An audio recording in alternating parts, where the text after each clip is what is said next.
तो हिमाचल प्रदेश की राजधानी शिमला से फिलहाल आपको इस वक्त की बड़ी अहम जानकारी बताने जा रहे हैं। बता दें कि हिमाचल कैबिनेट की बैठक जारी है। राज्य अतिथि गृह पीटर हॉफ में ये बैठक जारी। मुख्यमंत्री जयराम ठाकुर की अध्यक्षता में फिलहाल बैठक चल रही है और इस बैठक के बाद कई बड़े फैसले लिए जा सकते हैं। कोरोना को लेकर बड़ा फैसला यहां पर हो सकता है। राज्य सरकार और ज्यादा पाबंदियां प्रदेश में लगा सकती है। सामाजिक कार्यक्रमों में भीड़ कम करने पर भी फिलहाल विचार चल रहा है। ये भी आपको बता दें कि स्कूलों को खोलने पर, इसके अलावा कॉलेज के फर्स्ट ईयर के क्लासेस को खोलने पर भी विचार आज इस बैठक में हो सकता है।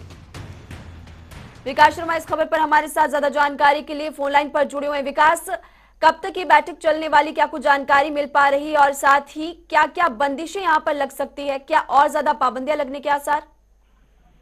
बिल्कुल, देखिए, हिमाचल प्रदेश मंत्रिमंडल की बैठक जो है उसका समय 10:30 बजे का मुकर्रर किया गया था, लेकिन किसी कारण से वो समय जो है वो आधा घंटा देरी से ये बैठक जो है वो शुरू हुई और राज्य अतिथि गृह पीटर हॉफ में बैठक जारी है। मुख्यमंत्री जयराम ठाकुर इस बैठक की अध्यक्षता भी कर रहे हैं, लेकिन इसी बीच खबर यह है कि कोविड-19 को लेकर समीक्षा बैठक जो है वो प्रेजेंटेशन कैबिनेट के भीतर जो है वो दी जा रही है। और इस बात को बिल्कुल सही है ये चीज की अब हिमाचल प्रदेश में बंदिशें जो है वो किस हद तक बढ़ सकती है, इसको लेकर एक प्रारूप जो है एक प्रेजेंटेशन के जरिए प्रस्ताव स्वास्थ्य विभाग ने बनाया हुआ है, जिसको लेकर आज चर्चा इसी बीच हो रही है कि अब क्या कुछ किया जाने चाहिए, जिसको लेकर जो कोरोना संक्रमण की तीसरी जो आशंका यहाँ पर लगाई जा रही है कि तीसरी लहर कभी भी आ सकती है, क्या ये आ चुकी है और क्या इसका नुकसान हिमाचल प्रदेश में कितना हो सकता है, राज्य सरकार की क्या तैयारियां हैं, इन तमाम चीजों को लेकर जो है वो समीक्षा की जा रही है। लेकिन इनके साथ साथ ये कहा जा रहा है जो पर्यटक, ये माना जा रहा था कि पर्यटकों के लिए जिस तरह से बंदिशें यहाँ पर लगाई गई हैं तो संक्रमण का खतरा जो है वो बाहरी राज्यों से आने वाले लोगों के लिए है, लेकिन मुख्यमंत्री ने पहले ही साफ कर दिया है कि ये ऐसा नहीं है। जो हिमाचल प्रदेश में बड़े आयोजन हो रहे हैं, जिसमें देखिए अभी हाल ही में जो जन आशीर्वाद रैली हुई है, यात्रा हुई है, अनुराग ठाकुर जो है वो हिमाचल प्रदेश के दौरे पर थे, इसमें भी ये सवाल उठाए जा रहे हैं। हालांकि विपक्ष जो है वो लगातार सवाल उठा रहा था, लेकिन अब बीते कल ये भी देखा गया कि उनकी तरफ से भी मंडी में जो रैलियां आयोजन की जा रही है, कुल मिलाकर इस तरह के जो आयोजन हिमाचल प्रदेश में किए जा रहे हैं ये ठीक नहीं है और एक बड़े स्तर पर जो है कोरोना ब्लास्ट होने की जो आशंका है वो यहाँ पर बनी हुई है। इन तमाम चीजों को देखते हुए अब जरूर जो भीड़ भाड़ है उसको कम करने की कोशिश की जाएगी और बंदिशें जो हैं वो इस बाबत भी लगाने की तैयारी राज्य सरकार कर रही है कि अब जो रैलियां या इस तरह के जो बड़े आयोजन हो रहे हैं उनमें भीड़ जो है उसकी संख्या क्या रहेगी वो यहाँ पर तय की जानी है। इसके अलावा जो स्कूलों में, कॉलेजेस में जिस तरह से पिछले दिनों में ये देखा गया कि छात्रों की संख्या जो है वो बढ़ी है, कोरोना पॉजिटिव मामलों की संख्या जो है वो यहाँ पर बढ़ी है, तो ऐसे में अंकुश उनके ऊपर भी लगाया जाना बहुत जरूरी है। तो इसके ऊपर भी आज चर्चा जो है वो जरूर कई बड़े फैसले आज इस बैठक में हो सकते हैं। फिलहाल इस बैठक पर नजर बनाकर रखिएगा। आपसे आगे भी इस खबर पर अपडेट लेंगे। शुक्रिया इस तमाम जानकारी के लिए विकास शर्मा। तो हिमाचल कैबिनेट की बैठक जारी है और कोरोना संबंधी फैसले, कोरोना को लेकर क्योंकि मामले लगातार बढ़ते जा रहे हैं तो फैसले आज ज्यादा लिए जा सकते हैं, पाबंदियां और ज्यादा बढ़ सकती है।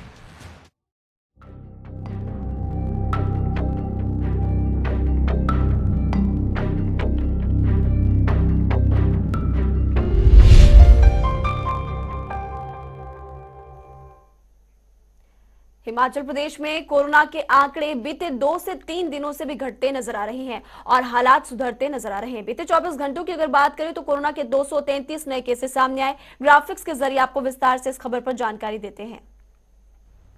बता दें आपको कि हिमाचल में बीते 24 घंटों में 223 नए कोविड के केसेस सामने, हालांकि उससे एक दिन पहले आंकड़ा और भी कम था। बीते 24 घंटों में 5 लोगों की कोविड के कारण मौत हो चुकी है। राज्य में एक्टिव केसेस की संख्या 2030 है। अब तक कोरोना के कारण 3,558 लोगों की मौत हो चुकी है। तो किस जिले में कुल कितने एक्टिव केसेस हैं अब आपको ये भी बताते हैं। चंबा जिले में 304, कांगड़ा जिले में 401, मंडी में भी केसेस सामने आ रहे, हमीरपुर में 223, बिलासपुर में 161 मामले सक्रिय है। ये भी आपको जानकारी दे दें कि किन्नौर में 31, सिरमौर में 31 और ऊना जिले में कुल 18 मामले सक्रिय।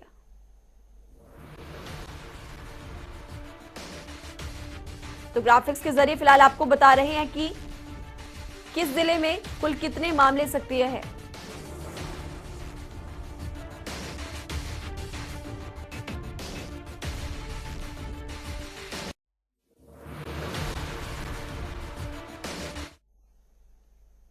देश भर में कोविड टीकाकरण अभियान जारी है।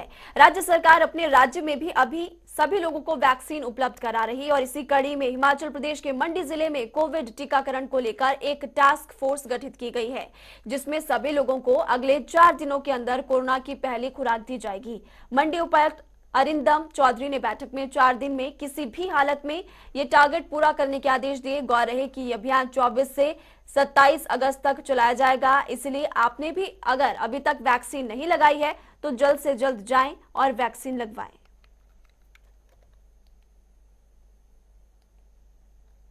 सबको विदित है कि 16 जनवरी 2021 को विश्व का सबसे बड़ा टीकाकरण अभियान चलाया गया था कोविड-19 वैश्विक महामारी के चलते, और जब तक ये पूरी जनता 100% टीकाकरण नहीं करवा लेती तब तक हम पूरी तरह से सुरक्षित नहीं है। अभी हिमाचल प्रदेश में हमारा जो अचीवमेंट है अभी तक 90% है, और जो 10% अभी हमारे लाभार्थी बच गए हैं उनके लिए एक विशेष अभियान मंडी जिला में शुरू किया गया है।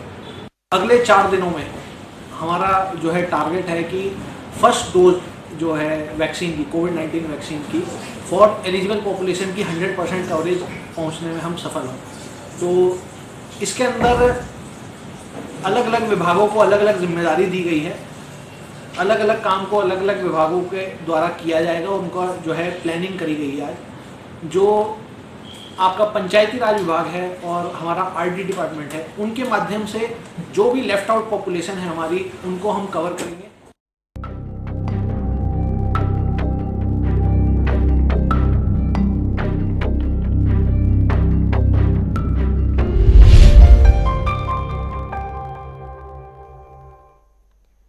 सोलन वासियों को स्वास्थ्य मंत्री राजीव सैजल ने बड़ी सौगात दी है। स्वास्थ्य मंत्री ने सोलन से शिमला तक जाने वाली बस को हरी झंडी दिखाई और रवाना किया। स्वास्थ्य मंत्री ने कहा कि अब लोगों को शिमला आईजीएमसी तक आने जाने के लिए किसी भी तरह की दिक्कतें नहीं आएगी। इस बस सेवा के जरिए लोग आसानी से आईजीएमसी शिमला पहुंचेंगे। बता दें कि पहले सोलन वासियों को कई बसें बदलकर आईजीएमसी तक जाना होता था, लेकिन बस सेवा शुरू होने के बाद लोगों को दिक्कतें नहीं आएंगी। यहाँ से जो आईजीएमसी जाते थे तो फिर शिमला पहुँचने पर फिर बस का जो है बस परिवर्तन करना पड़ता था, चेंज करनी पड़ती थी आईजीएमसी जाने के लिए। तो काफ़ी दिक्कत जो है रोगियों को जो है वो होती थी। अब मैं समझता हूँ कि इस बस सेवा के शुरू होने से रोगियों को जो है काफ़ी समस्या से जो है वो निजात मिलेगी।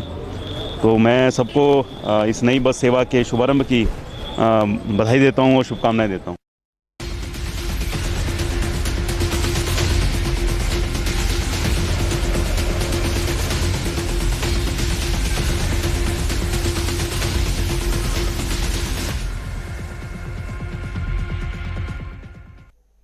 तो हिमाचल प्रदेश में मौसम विभाग की तरफ से बारिश का अलर्ट 3 से 4 दिनों के लिए जारी किया गया है और इसका असर देखने को भी मिल रहा है, क्योंकि ज्यादातर इलाकों में कभी धूप तो कभी बादल छा रहे हैं। हल्की बूंदाबांदी भी जारी है। फिलहाल कितने दिनों के लिए बारिश का अनुमान जताया गया है, ग्राफिक्स के जरिए बताते हैं। तो मौसम विभाग की तरफ से प्रदेश में एक बार फिर से येलो अलर्ट जारी किया गया। बता दें आपको कि मौसम विभाग की तरफ से 28 अगस्त तक के लिए प्रदेश भर में येलो अलर्ट जारी किया गया है। प्रदेश के अधिकांश इलाकों में रुक रुक कर बारिश भी जारी है और बारिश की संभावना यहां पर मौसम विभाग ने जताई हुई है। कुल्लू, चंबा, किन्नौर में बाढ़ का खतरा भी बना हुआ है। मौसम विभाग की तरफ से सभी जिला प्रशासनों को अलर्ट रहने के लिए भी कहा गया, 3 जिलों के लिए, क्योंकि बाढ़ का खतरा यहां पर बना हुआ है। प्रशासन की तरफ से लोगों से अपील भी की जा रही है कि ऊंचाई वाले इलाकों में ना जाएं। तो बारिश के कारण आए दिन हिमाचल प्रदेश की कई जगहों से भूस्खलन की तस्वीरें भी सामने आ रही है। किसी भी तरह से प्रकृति के प्रकोप को नहीं रोका जा रहा और ऐसे में ही चंबा जिले से हैरान कर देने वाली कुछ तस्वीरें सामने आई। दरअसल चंबा जिले के खड़ामुख होली मार्ग पर लैंडस्लाइड हुआ। तस्वीरें देखिए। सड़क पर मलबा और चट्टानें गिरने से वाहनों की आवाजाही रुकी हुई है। राहत की बात बस इतनी है कि भूस्खलन में कोई इंसान या कोई गाड़ी चपेट में नहीं आई। आसपास के सभी लोग सुरक्षित हैं और पुलिस और प्रशासन ने पास के लोगों के साथ मिलकर सुरक्षा अभियान भी शुरू कर दिया है। प्रशासन की तरफ से सड़कों को ठीक भी किया जा रहा है और सड़क जल्द ही बहाल की जाएगी, ऐसा भी अनुमान जताया जा रहा है। किन्नौर जिला में लगातार भूस्खलन से हो रही दुर्घटनाएं और उससे जान माल की क्षति ने चिंताएं यहां पर बढ़ा दी है। कैसे इस नुकसान को रोका जाए, इसके लिए जिला प्रशासन ने भारतीय भूगर्भीय सर्वेक्षण विभाग यानी कि जियोलॉजिकल सर्वे ऑफ इंडिया को पत्र लिखा है। ग्राफिक्स के जरिए समझाते हैं आपको कि कैसे विशेषज्ञों की टीम अध्ययन करेगी। तो बारिश के बाद भूस्खलन की घटनाएं हिमाचल में लगातार बढ़ती जा रही है और किन्नौर जिला प्रशासन ने केंद्र को चिट्ठी लिखी है।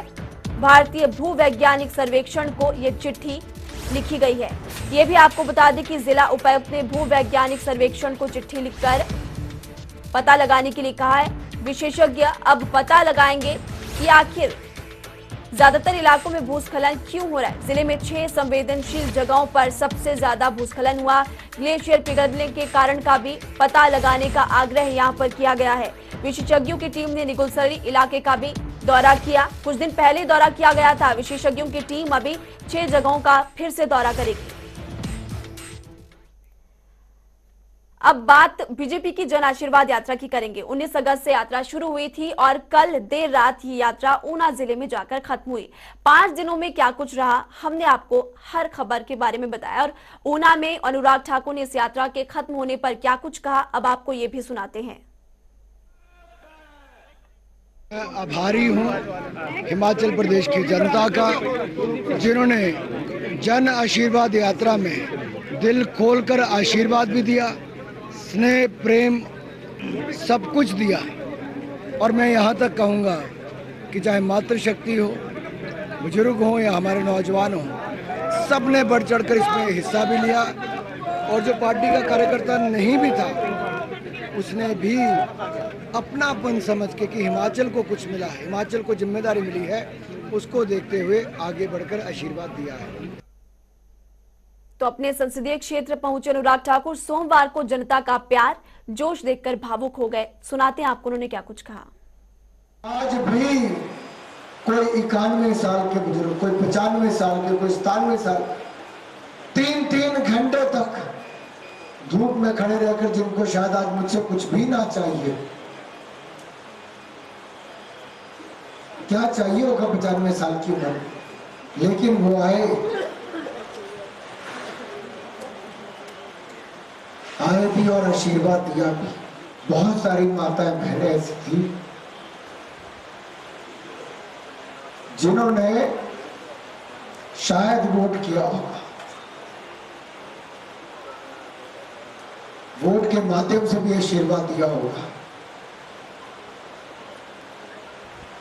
3 घंटे धूप में खड़े होकर गले लगाकर आशीर्वाद देना। मेरा कोई रिश्तेदार नहीं था, सगा संबंधी नहीं था, लेकिन इतना था उनको कि हमारे हिमाचल का बेटा आज मोदी सरकार में इस मुकाम पर पहुंचा।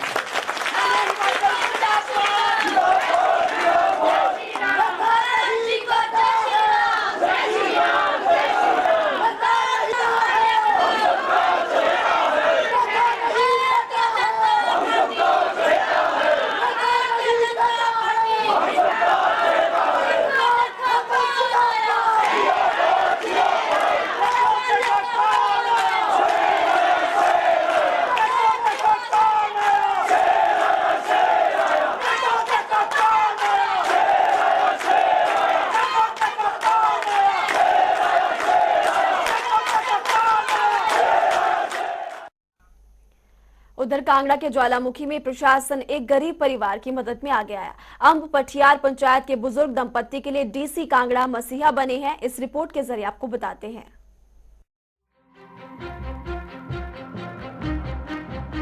जीवन में हर किसी का सपना होता है कि उसका भी सुंदर सा आशियाना हो और अपने परिवार के साथ खुशी खुशी उसमें जीवन व्यतीत करे। इसी आस में दिन रात मेहनत करते करते जीवन के अंतिम पड़ाव पर मनुष्य पहुंचता है। लेकिन आज हम आपको एक ऐसे बुजुर्ग दंपत्ति से मिलवाने जा रहे हैं जो बुढ़ापे में कच्चे मकान में जीने को मजबूर हैं। जरा देखिए। मेरा बहुत धन्यवाद है। मेरा एक कच्चा मकान है, मुझे बहुत साल लगा, जिस हिसाब ने मेरा मकान बना दिया। और पंचायत आम तो शहर है, पंच प्रधान ऊपर आए हर मौका दिखलाई दे रहे। ये बुजुर्ग दंपत्ति जिला कांगड़ा के ज्वालामुखी अंब पटियार पंचायत में सालों से कच्चे मकान में रह रहे थे। मिलाप चंद और उनकी पत्नी बिमला देवी बांस की टोकरी बनाकर अपना भरण पोषण करते हैं। उनके घर में सिर्फ वही दो रहते हैं, लेकिन कोविड काल में मंदिर बंद होने की वजह से टोकरी भी नहीं बिक रही और 2 वक्त की रोटी का जुगाड़ भी मुश्किल है। लेकिन कहते हैं ना, भगवान के घर देर है लेकिन अंधेर नहीं, इसलिए बुजुर्ग दंपत्ति की मदद में प्रशासन आगे आया। सुनिए प्रधान सुमन लता ने क्या कुछ कहा। सैंक्शन लेटर हम देने आए थे आज आम पटियार की तरफ से। ये हमारी ग्राम पंचायत के मेंबर हैं, तो हम इनको सैंक्शन लेटर देने आए थे। तो हम ये सोचते हैं कि जल्दी से जल्दी इनका जो घर है वो पक्का बन जाए। जिला कांगड़ा के डीसी निपुण जिंदल के ध्यान में जब ये मामला आया तो प्रधानमंत्री आवास योजना के अंतर्गत परिवार को 1.5 लाख रुपए की राशि पक्के मकान के लिए दी गई है।